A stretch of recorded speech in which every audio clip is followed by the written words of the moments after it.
Hi, I'm Rick Comrie. Today is the Merrill Forum at the China Downtown Business Association. I'm honored to be here.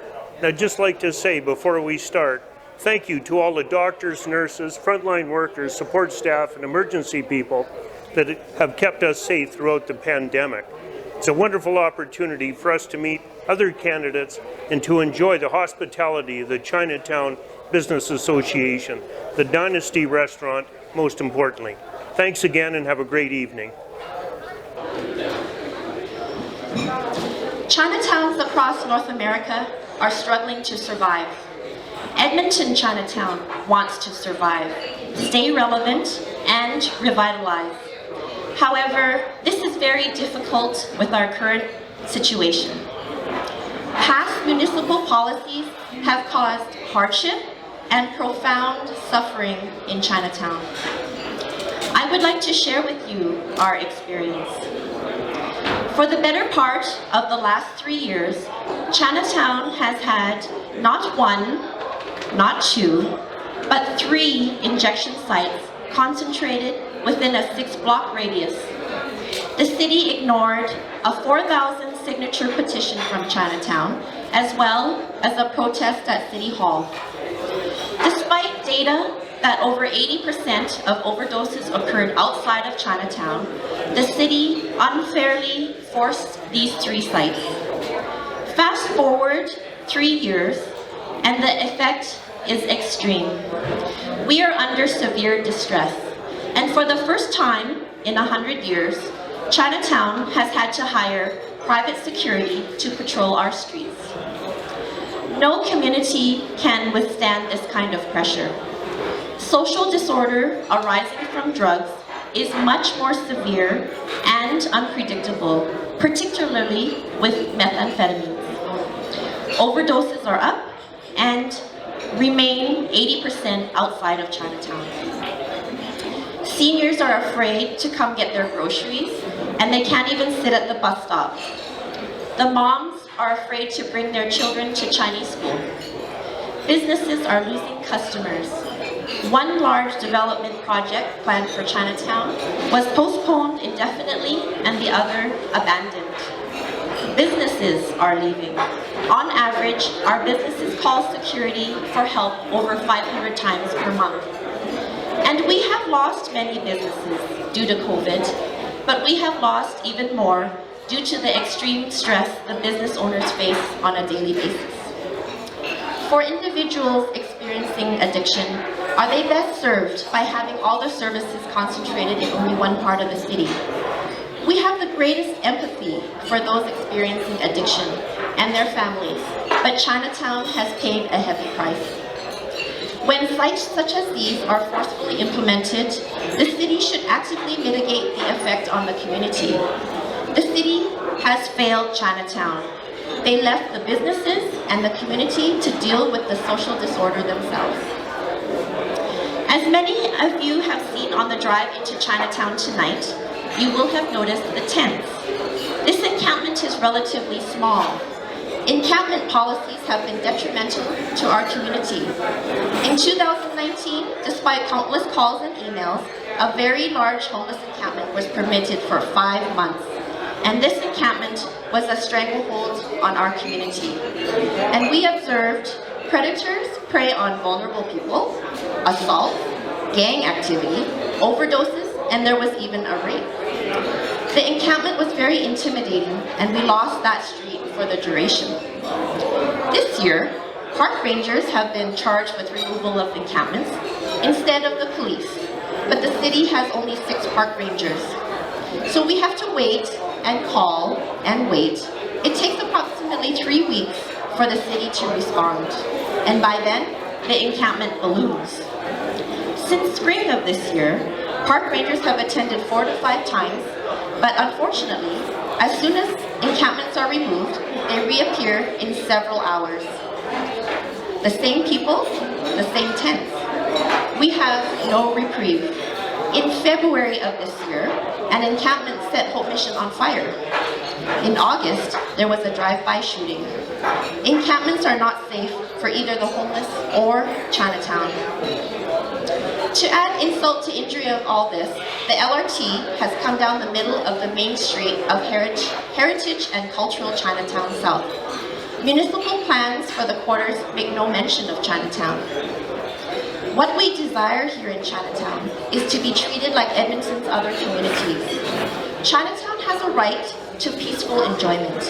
Safety and security is a requisite of any healthy community, and Chinatown is entitled to this. We are neighbors to the beautiful Ice District. Chinatown pays heavy taxes to support this area, and we do not enjoy any benefit. We are an eyesore, and Chinatown wants to be a culturally distinct and tourist destination to contribute to the success of downtown Edmonton. The Chinatown Transformation Collaborative is working on this, but we need the city to change their attitude and direction toward Chinatown. And we are not here to point fingers, as everyone tries their best, but things have to change, and it would be a shame to lose Chinatown. As future mayor, we hope you hear us. Wishing you all the best in your campaigns. Thank you.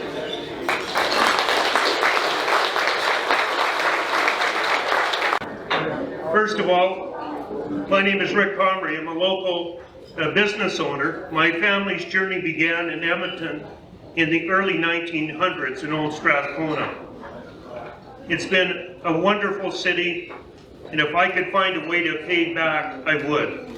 That's why I'm standing here today. Before I begin, I'd like to ask you to join me in thanking the doctors, nurses, frontline workers, support staff, emergency workers, and everyone who's contributed to our health and well-being through extraordinary circumstances. A round of applause, please.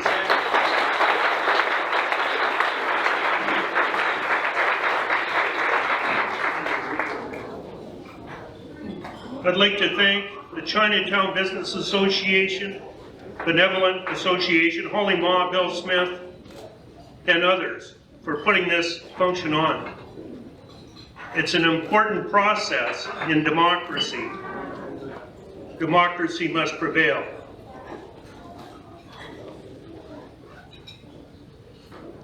The question that has been put forward to me was, police reform has become a national issue. Do you believe police budget should be cut in favor of social programs? Categorically no. Although, there is an although. Our city is in crisis. Edmonton is in crisis.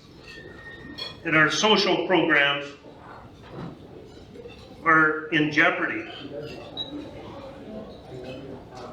It's my belief that federal government policy, misplaced policy on climate and the climate initiative have put Edmonton back and is having a difficult time. Crime, homelessness, substance abuse, and suicide run rampant in our city. We heard a moment ago from Dr. Holly Ma, her concern, the Chinese community in Chinatown. I'd like everyone to realize that Edmonton is the 4th highest crime city in Canada. I'm a born and raised Edmontonian, proud. This, quite frankly, I know you should agree, it's unacceptable. I'd like to share with you something today, but before I do that, I'd like to call on Tom Lai. Is Tom here? Tom, please come out. Ladies and gentlemen, Tom Lai's restaurant, the Dynasty Restaurant. I'd like to ask everyone another round of applause because they've done a fantastic job here today. Well, thank you. Thank you. Tom, before you leave, Dr. Holly Ma made some comments, and her comments were that Chinatown and the Chinese business communities in distress. I came upon an alarming piece of information on the internet TripAdvisor. We all use TripAdvisor. We can at some time. This is what it says. Chinatown, 2021. All you need to know before you go. Chinatown is basically a rundown area of Edmonton frequented by junkies, drug dealers, gangsters, and other. I won't continue. 1 minute, Rick. Tom, thanks again for your investment in the Chinese community and the betterment of the city of Edmonton. Thank you, Tom.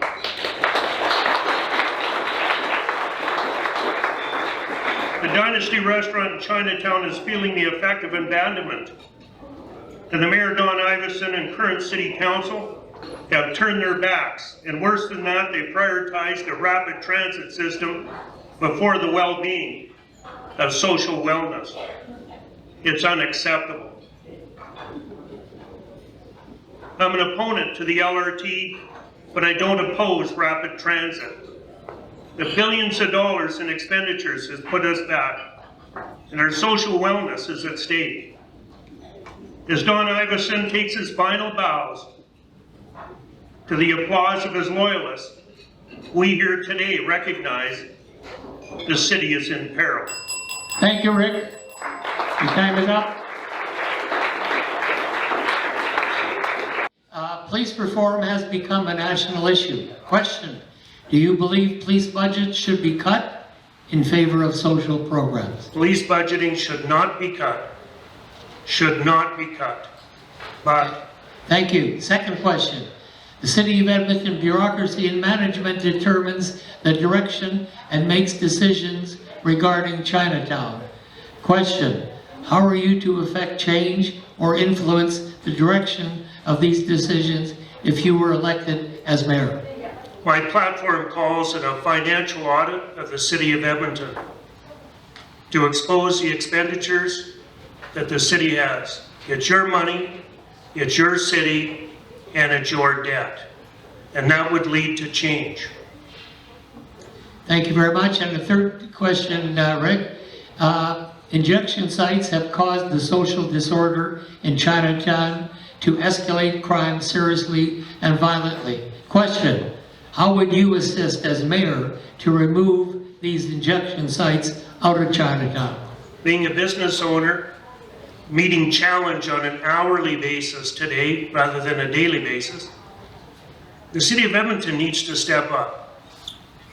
LRT is our issue at the core. Massive, massive expenditures, billion-dollar expenditures. Open the roadway system, it's a simple fix. The City of Edmonton could do much better, and it lies right in the roadway in front of this street here. More traffic creates activity. Activity creates successes. Join me to stop the LRT spending, bring back the automobile, and you will see success. Thank you. Thank you. I am Rick Comrie, local business owner, born and raised right here in the City of Edmonton, and I'm just like you. I work 12, 14-hour days, and today I don't go home with much in my pocket. I'm not pleased with that. Common sense approach to what we need to do. I am a solution-based, results-oriented individual. Action here is required. A plebiscite on LRT and spending because it is your money.